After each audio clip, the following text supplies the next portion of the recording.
So my name is Richard Waring, and it is a pleasure to see you all tonight.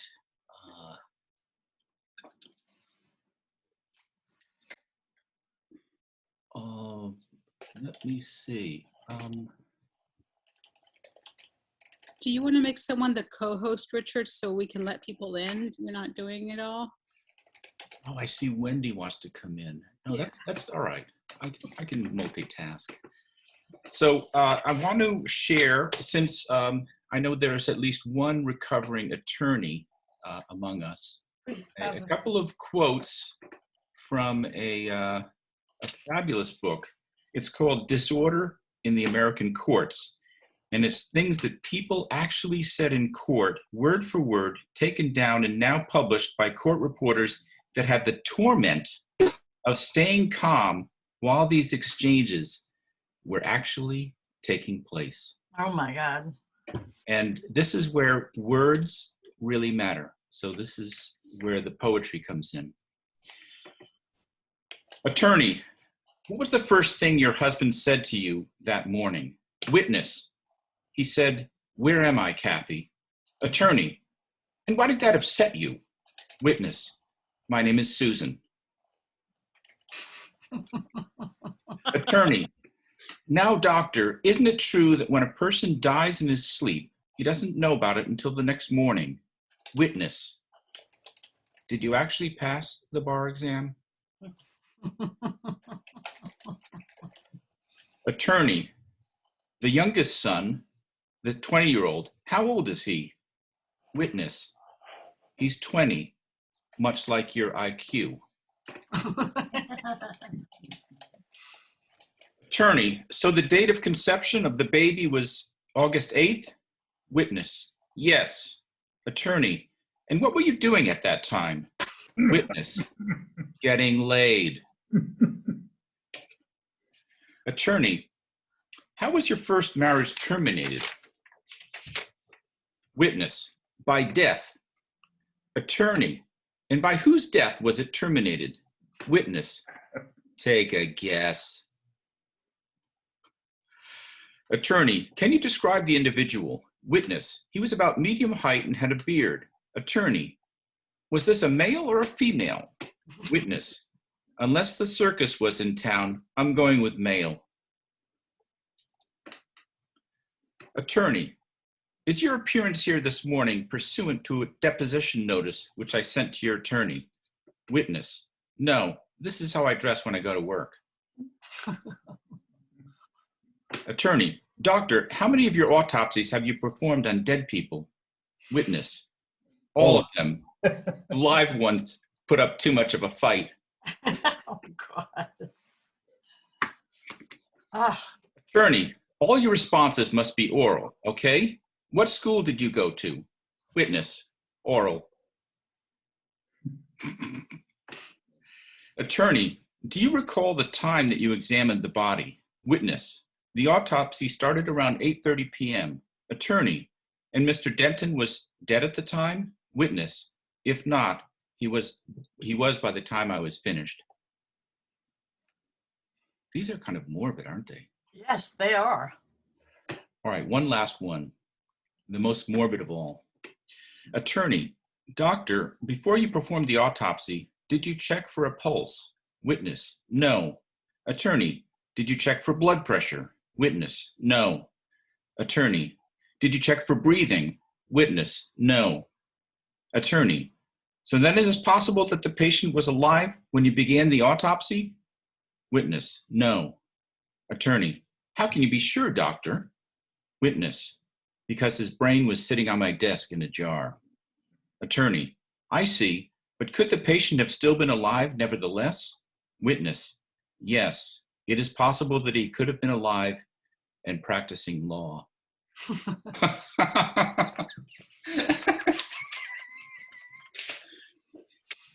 Okay, sorry for that bit of dark humor. Reminds me of my childhood days with these dark humor things that were going around. But it is a time of trying to rise above all the darkness and And that is why we are here, because poetry is a lifeline. It is our hopes and aspirations, our better selves expressed. And it is why how we expand our emotional quotient as we get on in age. And I'm delighted to see you all tonight, because this is a wonderful evening in which we're going to hear from two wonderful feature poets and then several open mic readers. So let us begin.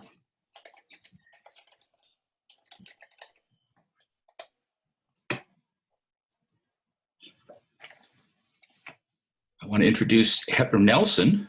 Heather is a Cambridge-based poet, teacher, mother, and recovering attorney. She is currently the Writers' Room coordinator for 826 Boston at the John D. O'Brien School of Mathematics and Science, where she helps many students find their writing voices and create great work.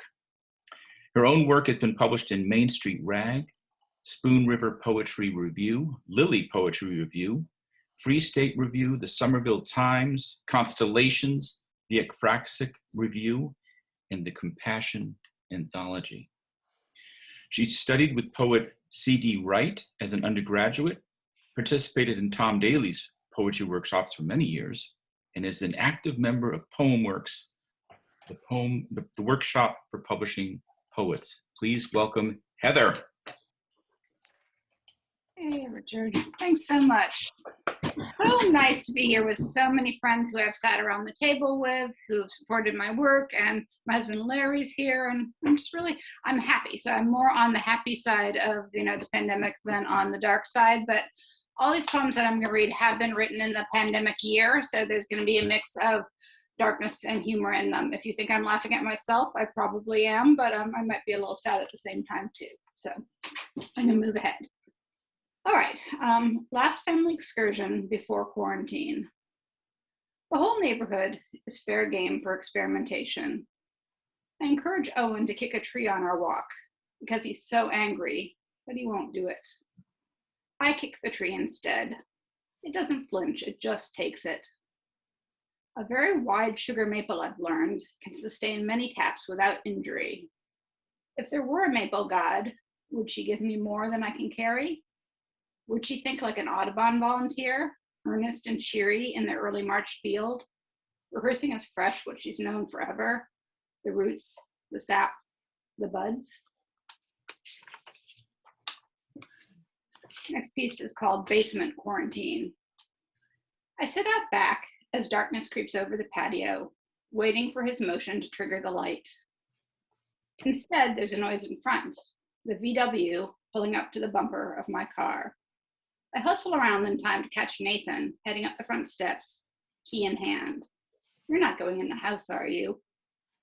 Nathan's not really part of the house anymore, even when he's here. His room is full of dirty clothes. If you quarantine at home, you should be a hermit.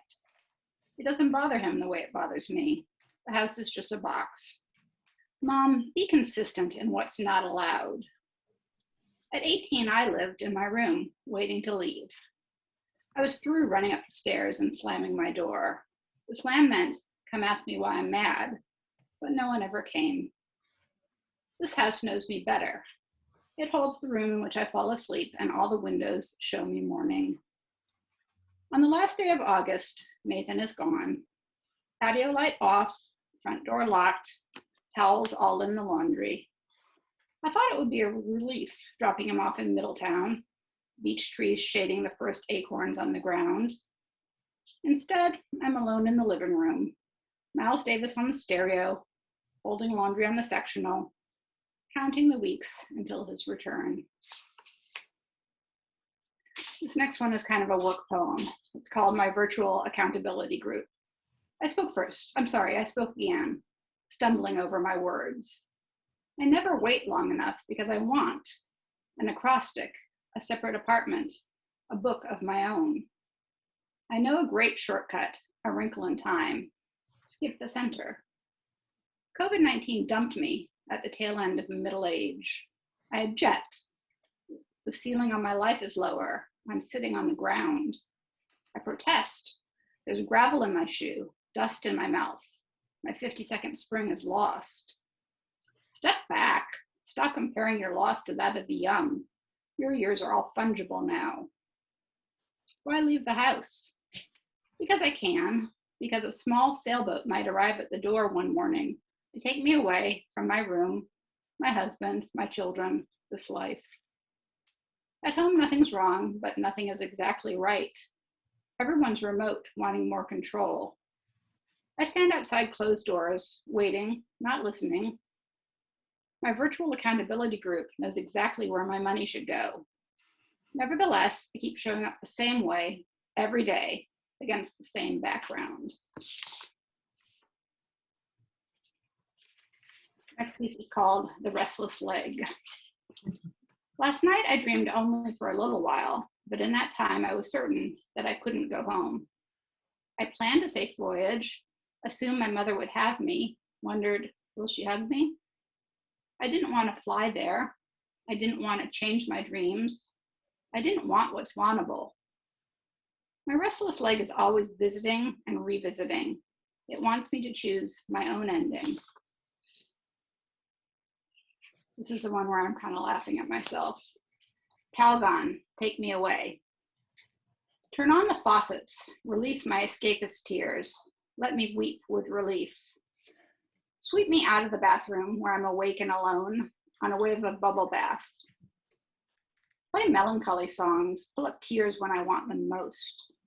I need a tearjerker to make my face crumple, to dislodge the lump in my throat. It's best to avoid touching or trying to touch. It's best not to want it so much. Every bubble bath is a misty window to my childhood, a demand that I soldier on. Rather conjure imagined loss, misconnections, what I'm missing. It's less disappointing if I stop imagining. Next time, the long embrace. Another kind of funny one. Erica Ventricosa, which is Italian heather. The literature of Italy makes me want more than one name. It makes me acquisitive, allowing transference. I'd like to pass for Sicilian. The literature of Italy is best enjoyed in the early afternoon in Siena, when only pizza shops are open, only tourists are out. I'm writing a new Italian literature over the old. I locate my fantasies in places that have their own stories, graft my wishes onto the side of a Vesuvius from which I never have to run. My literature of Italy has Aperol spritzers on every page, boar ragout each afternoon. My Italian opus is florid, just like me, heated and greedy, menopausal, the languid harbor seen from the sea.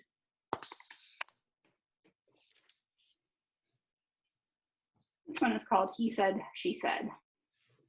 He said he hurried to see her, but when he arrived, it was 6 months too early. He stood under her window, but she refused to open it. He thought he would try again when he was richer. He thought he would try again tomorrow, but this time bring an umbrella. He hurried to see her, but so did everyone. He hurried like it was his own idea when the line was already 2 blocks long. He hurried because he loved the feeling of hurrying. He walked around the block 10 times, but the clock only turned 10 minutes. How to keep up a lover's pace? Run backwards? Refuse to rise from the pavement? Nail himself down? She said, it takes at least 6 months for them to lose their insincerity. I wonder how long it will take for me to lose my sincerity. Maybe I already have, and I just sound like I haven't. When I'm angry, the truth just seeps out. Repression is bad for the digestion, I often shout. My heart races every afternoon as if I'd heard a gunshot on my street. But what's there is just dissonance, cacophony, a jar full of marbles with nothing to hold them. My executive mind has already stored each task by category, by space, by time, then left her desk. Empty portraits run this show, mine among them. This piece is an ekphrastic poem. inspired by the work of Emory Douglas, and it's called Recruited by the Black Panther Party. I'm drawn to the central figure, and she is drawn to me. Her gaze is direct. I try to stroll past her. She turns her head and watches me go. Her gaze is unreadable. I fall deep into her eyes. I fall for fathoms until I hit the charcoal black bottom. Then we sit in the dark together. Her chin tilts up the way boys greet each other. Acknowledgement, a beckoning. Come with. She displays her ribcage, her heart. Her arteries pulse visibly on her shirt like a sash, flung across her chest. Pinstripes burst out of her back. They are spokes, and she is the hub. The pink is psychedelic. Her scent is purple haze. I want to dance with the crowd in chaotic unison, a musical herd. The set of her lips is humorous. She's seen my type before. She's ready to paint me with a giant brush, pink stripe running down my center.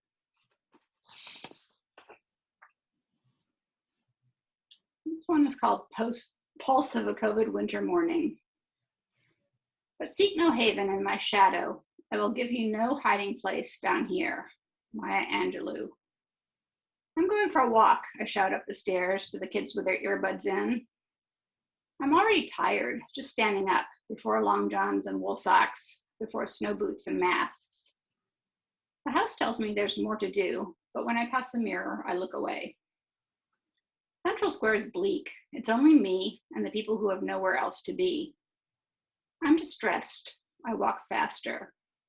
When I reach the icy steps of the footbridge, I stop. The Charles River tells me it's not personal, this COVID winter. It reminds me that I haven't been cold long enough. On the riverbank are shoes, jackets, and plates piled up by a fence. Under the steps is a plastic shelter. Someone sleeps there at night. It's January, the water calls out. Time to stand on the rock. Do I have to? The river pretends not to hear my complaint. Knows I'd take a ride home from Sybil if I could, virtue signaling be damned. It waits for me to see. There's not another way. I'm no master of war, I posit, huffing up the steps 1 foot at a time. I'm a busy woman. Check my calendar. When I get to the top, I'm heading back. Another funny one. My last fuckable day. The canvas of May is practically blank. I turn the calendar to Arches National Park, but the page itself is naked. No meetings, no appointments, no theater, no music, no book group, no poetry. I leave those blank squares and wander. Heading straight down the row, I fall in to another week of laundry. This spring, I missed the chance to breathe the lilacs deeply, the chance to resent the metaphors they always evoke, to hate every blossom for its derisive youthfulness and fertility. We could go walking again together, these coy, mean girls and me. I could fill my canoe with flowers, drift a good long while. Last one of mine is called 52 and a half. I am charged this August of my life not to bypass the crow. I must note where he chooses to land, in the moist dark mud of the shaded riverbed. Chipmunks scramble chocolate brown borders, and robins, more than once, flit across my path to remind me that one red leaf stands out amongst the green masses. The red-winged blackbird won't show himself, but the crow calls over his shoulder. It may be dull, it may be somber, but it's your job. Be as sober and attentive as I was at 51, in the suburbs as well as the jungle. I mark the seasons slow and close, their color and their movement. And then the last poem I'm going to read is by my mentor and yours, Barbara Helfgott Hyatt, or at least a lot of yours. And it's not a poem that she wrote with me in mind, but it has something to say to me, so I thought I would read it to you all too. It's called To Be Happy. Can we always believe our own eyes? And why not? And mustn't we? For who are we if we do not? Obey yourself is the final lesson, though many of my teachers thought otherwise. Barbara, be quiet. Barbara, be still. Barbara, do not tend to your neighbor. Janice will find a pencil for herself. Obey yourself, I'm thinking now that I'm grown and life has had its way with me. Know thyself, a Greek said. Heal thyself, another. Go on and be bossy. Tell yourself what to do and do it. It's the first intention that's the hardest. Make life up and then force yourself eyes to see it. Look up, then bend to your task hard, harder, hardest happy. Thanks so much, everyone. Wow, fantastic. Thank you so much, Heather. Boy, that last poem makes me realize that this is the author of all those barbarisms that we collect. And I love, her talk of happiness. In Rift, she says, the expectation of happiness is happiness. And I've always loved that because it expands the realm of happiness that is possible. And I loved that you mentioned Wrinkle in Time. That was a book that my first wife made me read before I would marry her. That was something. And I think, didn't we go to the MFA together for the ekphrastic workshop with Barbara? That was just unbelievable. Yeah. Isn't Wonderful. that poem, if I may ask, isn't that poem from Barbara's new manuscript, Heather? Yes, it is. Yeah, exactly. I got a sneak preview of it, and Yes, it's yes. wonderful. Wonderful. And Steve is going to share one as well. And who was the painter that you were inspired by in that ekphrastic? His name's Emery Douglas, and he did a lot of posters for the Black Panther Party back in the late 60s and early 70s. Okay. I'll even maybe put the link to the image in the chat if anybody's Thanks. interested. Thank you. That'd be great. Well, next up we have Steve Nickman, who is an almost retired psychiatrist in Chestnut Hill, Massachusetts. One of his professional interests has been adopted children and their families, and he recently completed a textbook chapter, The Adoptive Family's Narrative. He's been a member of the Workshop for Publishing Poets since 2006 and has had work published in Antigonish, the Lilly Review, Nimrod, and other journals. His most recent acceptance was by Pengarus. His poetry collection, To Sleep with Bears, will be published by WordPress in April 2022. Please welcome Steve. Thank you, Richard. Thank you very much. Where is he? Let's see. I don't know if I should look at myself or who I should look at. Doesn't matter. I would like to start with Barbara Helfgott Hyatt before reading mine. And this is from the manuscript Come Thunder,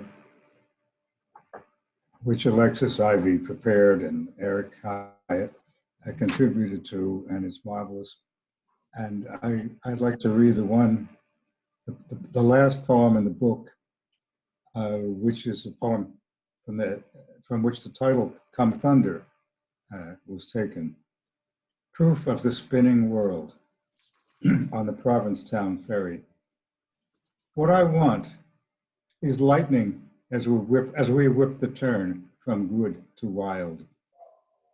And seabirds, everyone shining, low flying the trammel of clams, the whole blue-black swath as one, at once breaking the dusk like a bell, crying out their strange elation among the mackerel clouds. The air a monolith, a creed.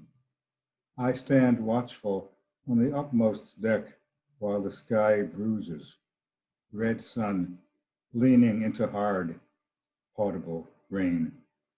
Come thunder, and thrill sets in. The moon slips out, silvered, sultry, that kind of otherwise beauty, and in the face of it, a certain callousness. And my first poem is a riff on a tweet by Donald J. Trump, July 4th, 2019.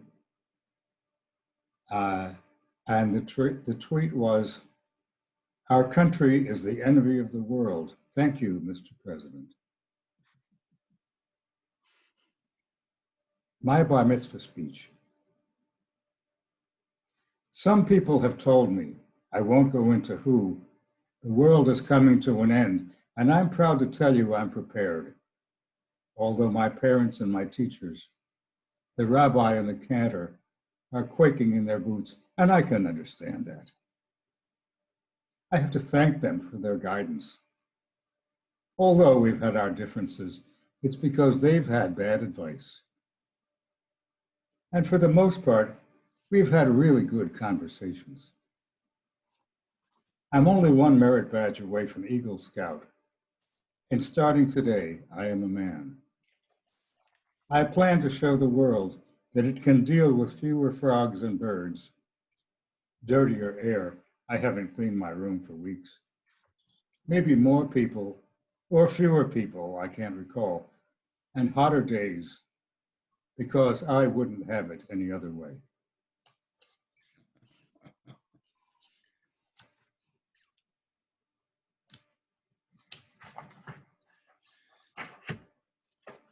Okay, now I have one poem from about childhood, about seven about marriage, a few about animals, and finally a few about life.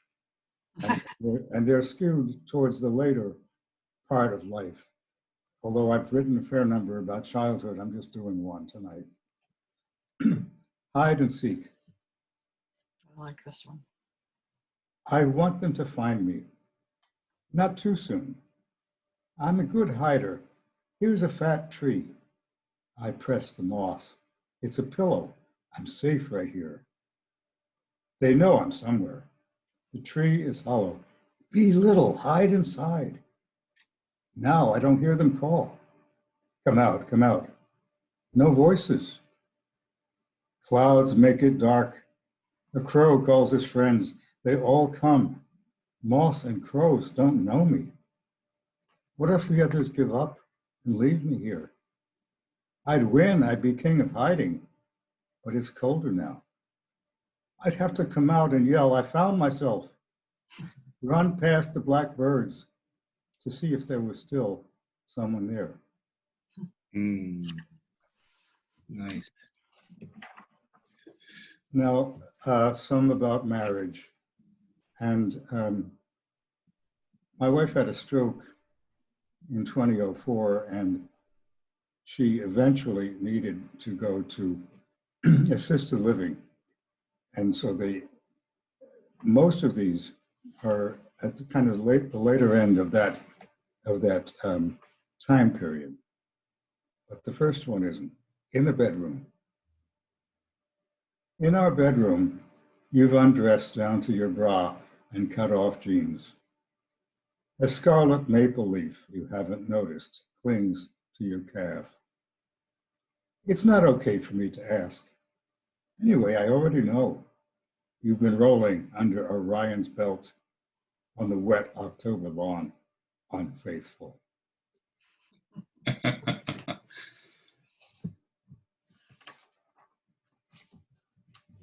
The fragility of the open heart. What did you see through the wide open door to the patio? Only a deer, you said. You went out cautiously so as not to frighten it. Was it afraid, I asked, when you returned? Only a little, you said, but you seemed changed by the encounter. I'm more than a little frightened by the quick emptiness of not being seen when your eyes begin to speak another language. When we lose the grammar of truth, the will to translate.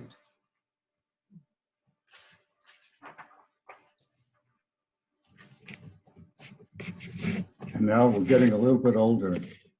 Taste of gin. Come, my love, tie up your proud hair. Greet the sun with me. I'll take you to the bakery in town where the shop boy whistles, and you can wink at him the way you do. I'll buy us cherry tarts we'll have our coffee. And later, let's take off our shoes and walk as slowly as you need.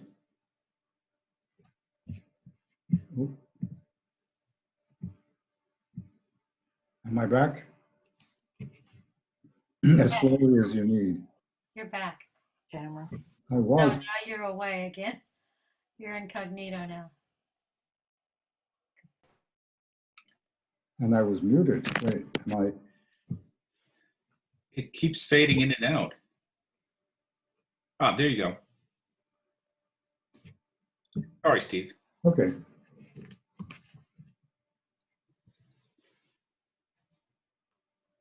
Well, okay, and you can wink at him the way you do. I'll buy us cherry tarts, we'll have our coffee. And later, let's take off our shoes and walk as slowly as you need. Leave a line of naked footprints. The cedar waxwings, spectacular in their beige and red, the junipers, the gray-green berries they find there. Let's eat the berries. Let's taste the gin.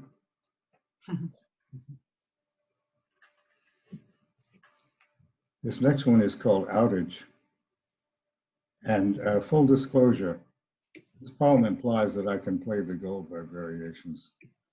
In fact, I can play only the easiest one and not terribly well. The epigraph, principles are the main voice of the pipe organ, the backbone to the tonal body of an instrument, from Wikipedia. And the poem it takes place with a lunar eclipse, although if it doesn't make it clear. Outage. The night the power went out, I played Bach by candlelight. The Goldberg's aria and the sequence of variations whose courtly alternation of light and dark I love. You'd come to love with me into a shared comfort. You lay in bed with flashlight and the Sunday Times, our week's reliable punctuation. When Earth's shadow began feasting on the full moon, you asked me to wheel you out so you could see. In spite of the October chill, you waited out that long passage with me. Haven't we known all these, the random dark, the dark predicted, sorrow's cave, how can we with its blank wall, the depth of chiaroscuro and good sleep, the principal stops of the soul.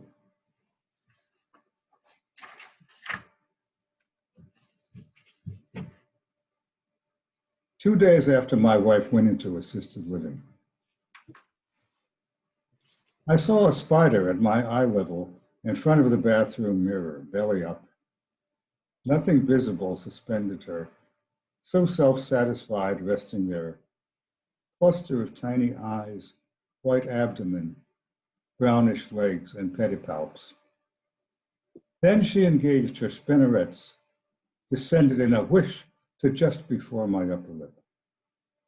She seemed to notice my close attention, started showing off, skedaddled back up to where she'd been, then quickly rose higher still.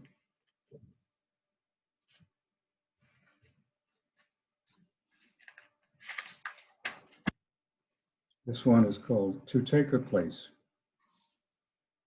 Since I've lived alone, I've been having serial affairs with unconventional personalities. I guess I've been living on the edge. For a while, it was the honey locust tree outside with its opinionated 3-inch thorns. I couldn't tolerate the distance it required. Currently, I have a thing going with the old maple pendulum clock on my night table. A bridge on a rustic stream painted on the door. I love to hear it chiming in the night. I wind it faithfully, but I can't satisfy it. It keeps going on strike, complains it's not in the right position. What a tease. I've used a carpenter's level, but even when that shows 0 degrees of tilt, the clock tells me it's not in the mood.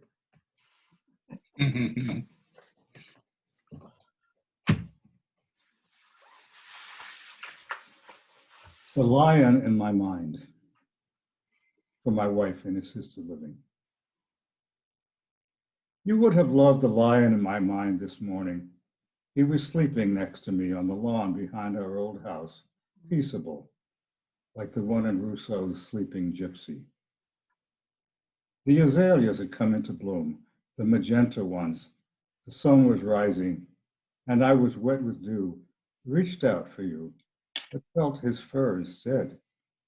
He sniffed, yawned, opened his eyes, thrummed like a cello. The neighborhood wild turkeys approached in their clueless single file. I got up to shoo them away, then saw the steps to the back porch had been removed. I heard strangers' voices inside, realized the house has been sold, and neither of us lives there anymore. I didn't remember the lion, though. Does he belong to you?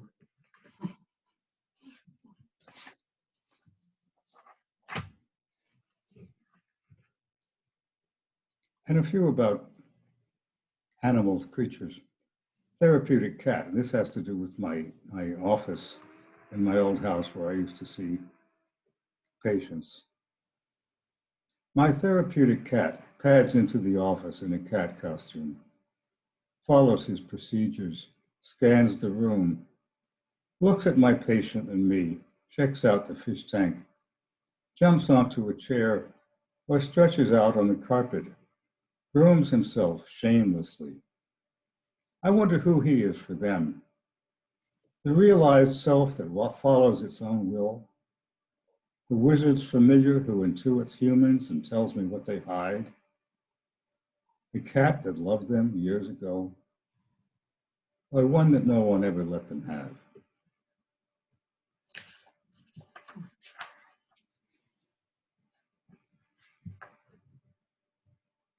The moose in Cleveland Circle. Friday afternoon in early winter, a moose lies down on the trolley tracks, snorting, shivering. In Cleveland Circle, a family walking home to greet the Sabbath, each with a plastic grocery bag, slowly, respectfully approaches this visitor from another neighborhood. The boy with earlocks and a yarmulke rolls an apple toward the beast. It half rises, snorts, and eats. The bearded father, clad in black, wearing an impossibly wide-brimmed beaver hat, tosses a turnip. And his wife in babushka beckons sing-song as she might her cat, and bowls a red leaf lettuce. She calls softly, "Gut Shabbos und a guten Appetit." Streetlights come on.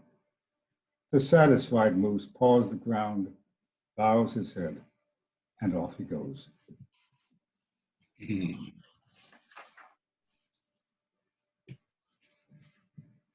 Three squirrels. This fall morning, wind and rain on the slate steps.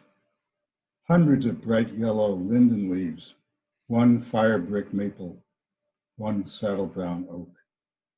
None of them did anything. Three squirrels came out of a conference. One scuttled across the street. One spurted up a tree. The third sat on the grass and looked around and looked around.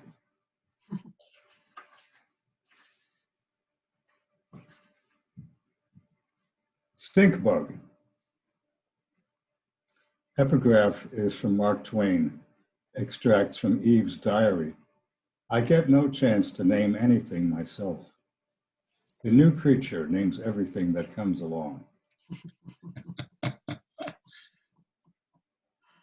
You were so out of place there on my calendar, half an inch long, shield-shaped, mottled brown, not menacing, not apologetic.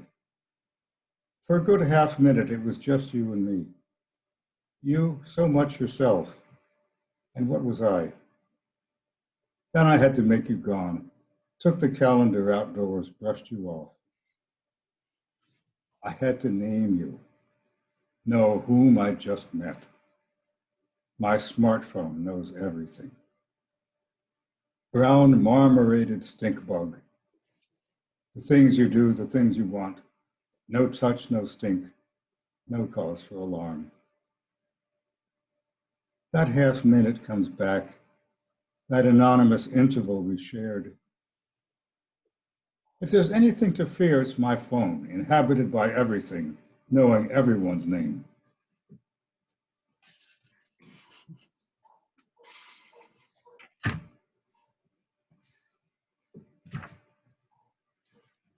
And this is my anti-penultimate poem.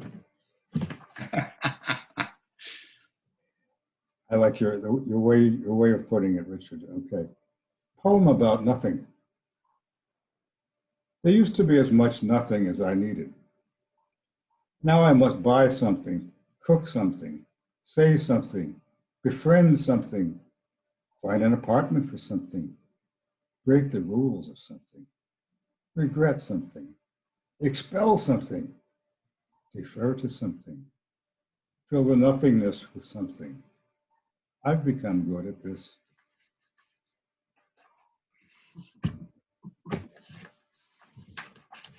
It's a pandemic poem.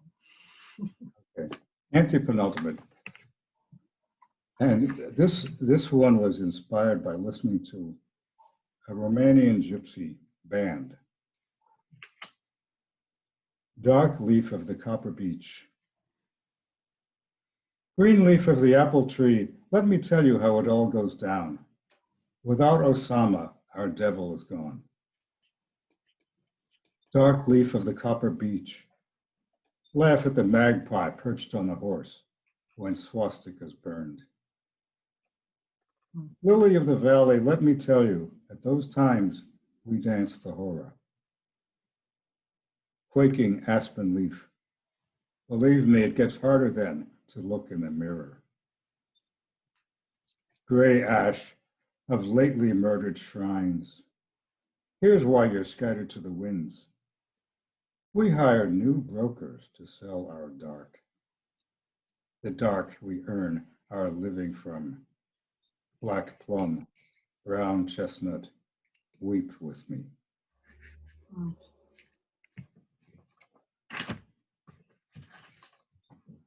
Aging paramecium. My million cilia beat more slowly now. Maybe I'll split. Split the difference. I'll become we, rejuvenated, with twice the risks and peaks of love. I'll become my own parents and my own children. No matter if I never quite remember who I was.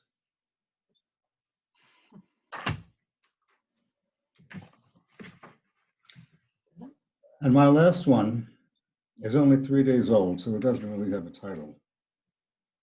I called it Dogwood and Fish. Here's the dental hygienist, Richard. My dental hygienist sighs. My son takes my car to the car wash. Again, I dream. I've forgotten my dog in a locked garage. Don't you two get swamped by one guilt wave after another? Don't we struggle to keep the wheel straight when the car wants to veer? Don't we ache about love? At dusk, the pink dogwood hugs me from across the street. The photo I bought in Montreal, a bearded senior on a snowy street, sporting a straw hat, proud of the fish in the plastic bag, his dinner. May I join you? I'll bring the wine. Thank you.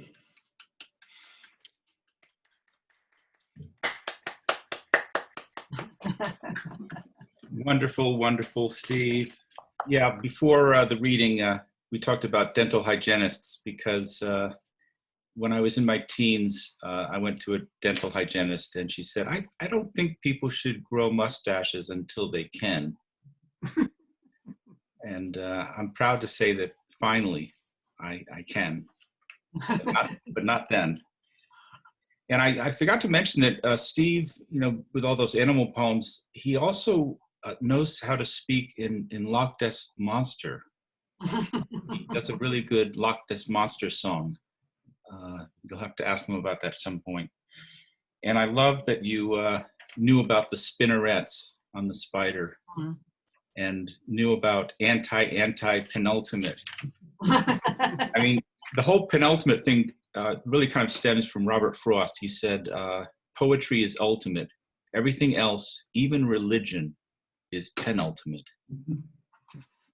And that's why we're here tonight. So let's continue the conversation.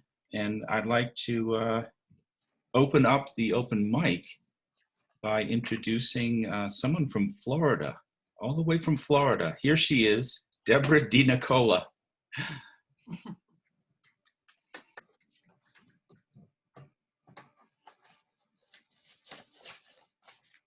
I just had cataract surgery, so I have to read with one eye. And this is a poem that the first draft was done with Barbara. It's called Beauty. And the epigram is death is the mother of, which Wallace Stevens said, death is the mother of beauty. Beauty was the name of Barbara's cat who got torn apart by a dog. And Beauty's the name of the young girl who released a prince from his curse of fur by learning to love a beast. Beauty wins daily over brains in Hollywood and on TV, though some would say it doesn't last unless you're a cube of sky, the peak of a mountain, or a tropical wave, and even they must contend with shadows and clouds, especially when seen through the eyes of someone whose beautiful life's about to change. Even dark can be beauty, dark as in tragic, when what is rendered from loss exposes a wound that means something whole and perfect prevailed for at least a moment, and then it's a shimmering absence in space where once was an essence so mystical you could almost hear it pray. And you miss its deep sighing, the way Barbara misses her cat, a beautiful missingness, the way I miss the beast who left me with longing, since beauty is always fleeting. We think we love for other reasons. Beauty alone doesn't earn true love, and there's a little beauty in that. But even death transmutes to beauty, casting a coil, relic, shell, the concave stone that fits your thumb, sunlight fading its palette, the hue of water pumped up from wells. We can mourn the loss of beauty, its warm pastels, its moaning knell. Thanks. Thank you so much. That's from my new book, The Impossible. Nice. Hey. I want to mention that I didn't decide to mute everyone because I'd like to see if we can be behaved enough, and we seem to be, so that we might be able to laugh at humor and that kind of thing. So feel free to unmute and express yourself. Up next, we have Carrie Lohman. Go, Carrie. Thank you. Yay, thank you. First, I want to say, Heather and Steve, thank you for sharing places where I think most of us think we've been, and some places where I wish I had been for sure. So thank you. This poem is called Watching Tom Brady in the Super Bowl. It's easy to skate on hubris, imagining long, slow glides of mastery on a dusting of snow. The usual Sunday run at immortality until, like me last March, you hit black ice and you quiver. In a relapse from gelid grace, you fall backwards in an instant to slap the turf hard with your palms, curling your head forward in prayer, falling straight backwards to show yourself as a good quarterback, accepting the sack. These days, I'm doing just enough to get by, reading a little Mandelstam. Alone, I stare into the frost's white face, falling back into snow caves under lilacs, engraving verse at 78 RPMs. That's great. Nice, nice. Thank you. Next up, we have Civil Fetter. Sybil. Awesome. All right, this is came out of free write that has been a lifesaver over the past couple of years for me. It's called "The Best Part of Not Showering is Always Showering." There are days when showering is overrated and sweaty. Old sex smells best. I untangle the sheets, slink around in my scent all day, tang on my fingers, musk on cheek, abandon on my lips. Or else bathing is the precursor, not the punctuation. Humble soap streams hot, honoring my body. I stroke a swath of welcome to taste and plunge and suck. What smell do I choose now? Pure powder pink or unwashed red wallow? Both deliver, me slick, shuddering, another skin to inhale, ready to begin again.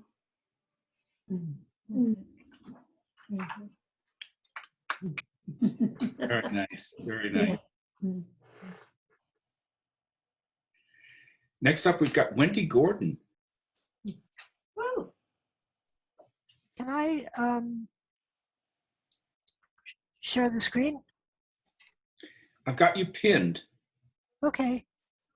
So I'm going to read a very short one written with Barbara's help and a slightly longer one about Barbara, if that's all right. Oh, Sure. great. Here's a short one. The gate to the St. Roche path. It would be good to be complete, not to have my wall breached or lanced by rough hands. What seems right is hard to find. Instead, I open. When fissures threaten, other mothers tend my flesh. I am grateful in the sun like wildflowers.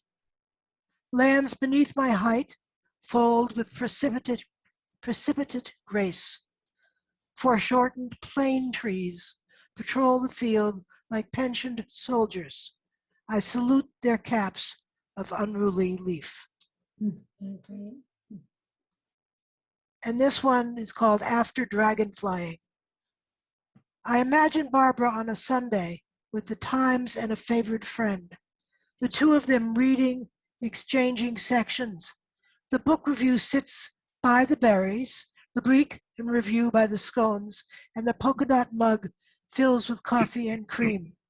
COVID's not yet entered bats, so the friend reads travel without cares except for funds, and Barbara browses front pages in the easy chair, puffy cushioned, a dad's chair, enviable, leaning back.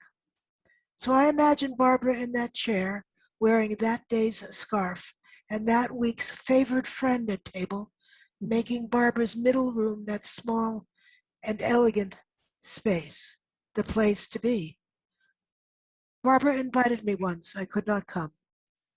I ache with missing her, the woman who showed us an ancient source of paper, a medieval mill of stone and pond, where when one stood still, the dragonflies would mate on wing.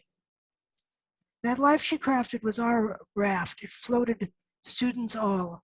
Our hands hung on, her vessel bore us without strain. We were free riding.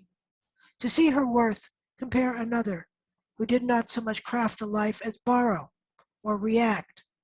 One who would always feel the need to do other or more things, away somewhere, who could not have read the Times in calmness. But Barbara, she chose. Rare women make the shape. Barbara was a maker of words, her worlds and ours. Imagine choosing for yourself a life of poetry or of something smaller, choosing for oneself a set of hours every Sunday to read the Times, to feel at ease. Mhm. Very nice. Yes. Yeah. Oh, Wonderful. Thank you so much. yeah. So much nice to more. see somebody using this medium to its max. You don't get that at a poetry reading. Yeah. Being able to go line by line with the That's reader. true. Yeah. Wonderful. Mm. Thank you so much. Thank you. Next up, we have, where did she go? Connemara, did you disappear? I'm here. She's right next to you. I'm next to you on my screen. Mhm. Yes, Connemara, please.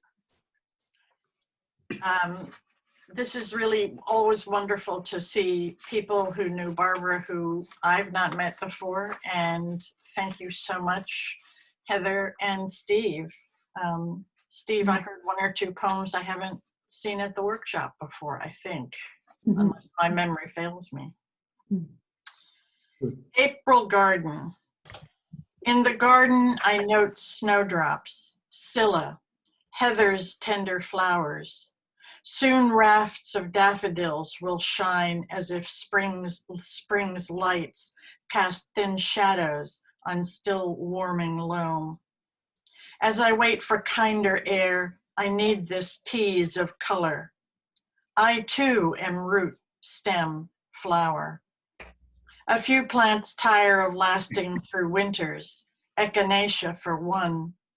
I divide the bee balm, dig it into an empty spot, offer hope for rebirth. I too am spring sun, sower, reaper.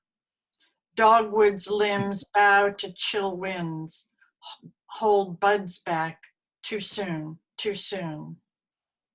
I too am novice, learn my way at the feet of grace.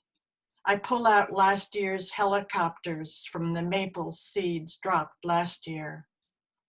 Oh, that's an edit I have to make. This is spring's show against winter ground and the promise of more, like a pentimento of new color stroked over a painted canvas. I sit on the stone bench, still as a monk, bow to this bounty. Beautiful. Mm. Very nice. Wonderful. I love that editorial moment too. We're never done with our poems. You can never edit enough. Yes, right. Right.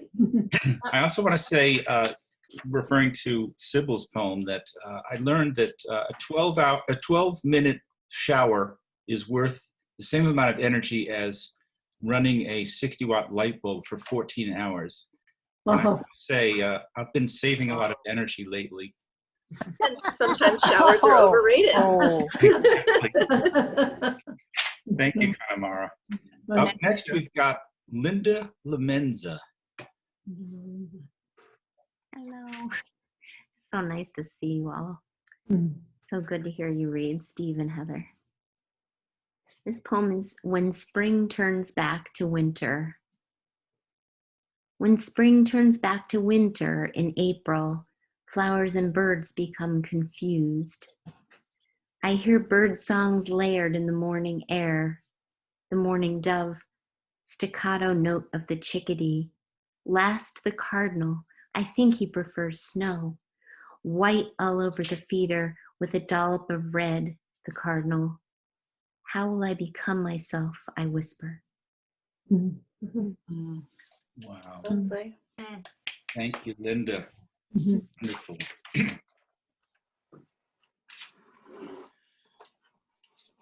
Up next, we've got Kathy Whittam. Hi, everyone. So great to be here. Back here. This is called Dusking. Opposite the sunset, it gets quiet. The light slides up. Robins cheer up a dusking song. Breath begins to ease. The light slides up the last bright tips. Breath begins to ease. Details fade. The last bright tips melt into shadow. Details fade. The threshold crossing day to night melts to shadow. A mourning dove who-wah-hoos the threshold crossing day to night. The cat jumps up like a loaf of fur. A mourning dove hoo-ah-hoos. Robins cheer up their dusking song. The cat jumps up a loaf of fur. Opposite the sunset, we get quiet. Mm, Beautiful, Kathy. wonderful. Beautiful. I love the morning dove speak. Yeah. Hoo-ah-hoos. I love the loaf of cat. Yes. Yes. Loaf cat is good. Up next, we've got Mary Lou Maloney. Hello, everyone. Mary Lou is the loser in Simon Says. I enter Mrs. Huntley's dry goods store, and everyone else stands by the door. She sits behind the candy case filled with Tootsie Rolls and hot balls, strips of paper with pink and yellow dots, holding the mahogany keychain in her hand. I press my forehead against the glass and call out the request. 1 red licorice, 2 fish. Hurry up, she says. I dig a nickel out of my pocket of my seersucker shorts. 4 more cents, she yells. Now fishermen trade their catch, warming themselves in front of her stove, weighing their quahogs on her tilted scale. Haddock and shrimp sit in the space that was once my kingdom into heaven. When I order bluefish and scallops, I still want her to smile at me. Nice. Thank you. Thank you. And now, unless I hear from anyone else in the chat, is our ultimate poet, Wendy Drexler. Oh, wow. Hi, everyone. Mhm. It's good to see all of you. Hi. Yeah, and to hear Barbara's poems and Steve and Heather, really great poems.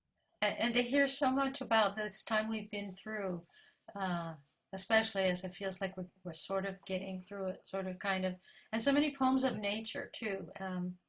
You know, trees and flowers and gardens and birds, and it's very rich. The groundhog. I could have left a split second later, forgetting my sunglasses and running back to the house.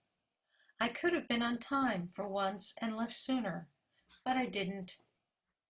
I wish I believed in fate and not in anything as banal as the bad timing of arriving at exactly the wrong moment. And how lucky we are that we usually don't, but can and do, as when the groundhog, was it the very one whose life I'd spared last spring, who'd burrowed beneath the house foundation, the one the exterminator said he could try to trap, but there might be pups? I more sensed than saw her, a brown flurry from the right side of my car window, then a soft thud. She scuttled out, shuddered, writhed in spasms like a fish jerking on a line. I clutched the wheel, afraid to get out. Then she threw herself on her back, collapsed in small twitches on the sidewalk. My God, how like sex it was, to be taken so far out of your body you think you'll never go back. Then it was over. You were never going back. I got out and stared at your 6 swollen teats, your soft belly fur, blonde as a wheat field, your forepaws suspended and slightly rounded as if in prayer, your short snout widening to the lost pilots of your eyes, the clockwork bite of your incisors. When your body at last let go and you spurted that dark gold stream of urine, it was like a dam breaking open the lifetime of your devotions, the rustle of muscles lined with coffers of winter fat, your grubs and sweet clover, sunlight, asters and grass and bark, your burrow, your sorry pups, the dark earth. Thank you. Beautiful. Wonderful. And I think Wendy kind of encapsulated the evening, how like sex it was. I think that sums it up. Right. I'm going to keep recording a little bit longer, but we can exchange comments and pat ourselves in the back for giving ourselves a healthy dose of emotion. That's what gets us through. And I want to thank everyone for not going to hear Alexis Ivy read this very same time zone and different channel. But I wish her well as well. Yeah, right. We're just too good to only have one event in the evening at this point. Richard, can you share a poem? You want me to break the woman monopoly of the Wait a minute, Stephen was there. It was not a woman monopoly at any means. It was not in the open mic. Yeah. Oh, that's true. Maybe if you go, then another guy will go. Well, I do have a poem called Fishing at Rush Lake. It's even a guy topic. Well, I try to amuse. you might think that, but A creature poem. here it is. Yes, fishing on Rush Lake. The lake is neither floor nor sky. I drop a line to see what happens. Sometimes the thing is too young and I toss it back. Sometimes I don't let out enough to go deep to where a catch lies vulnerable. If I am distracted, the lure may veer off. One time I have to break through ice. I am numb and my hands can hardly grasp. Another time I burn forth with such force, I'm nearly capsized in the ever widening. Beautiful. Nice. We've all gone fishing, haven't we? Yeah. In one way or another. Right. Metaphorically. And Sybil, thank you so much for your contribution. You were somewhat trepidatious beforehand. Was this a first for you? Yeah. An open mic virgin. Wow. Right. Well, after tonight, we can't say that anymore. No, and then I show up and I write about sex. So There you So, go. Sybil, I thought I had heard you read your own poems once. No? Not an open mic, but just a series of poems. No, I must not be me. confused. Sorry. Must have been a different Sybil. A different Sybil. I don't know. No. Similarly, tactilely tremendous. Try to remember who they were by. Oh, interesting. I wish it was me. I wish I could claim that. This is fun. Thank you so much for welcoming, and Steve and Heather, thanks for sharing and reading. Beautiful. Yeah.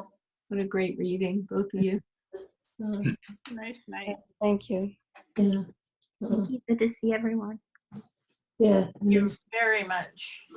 I don't know how many of you are New Yorker readers, but I just noticed recently that poets are now helping to sell merchandise.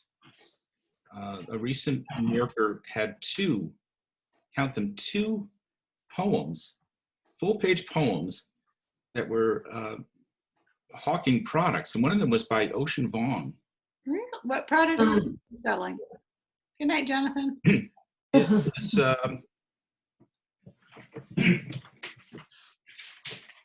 Isn't it fashion?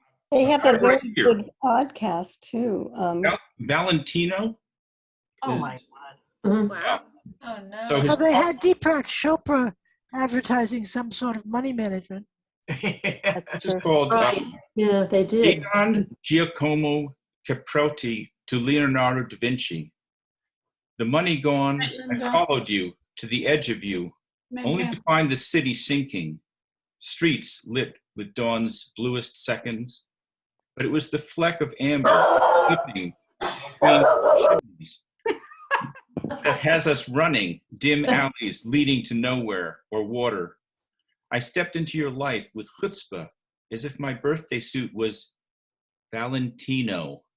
That sudden brightness, that hour before Venice vanished beneath its crowd, hour of birdsong falling like pebbles on the promenade, and the year's first widow chanting a new name into the sea, her black dress a stitch in the shore. O brief inventor, make me new again, because the heart fails not in its breaking, but the tightening, because the sun came on, the piazza erupted in panels of blood, and you were still my king, and I still your king. Mm. So never doubt the power of poetry. Oh, Mm, right.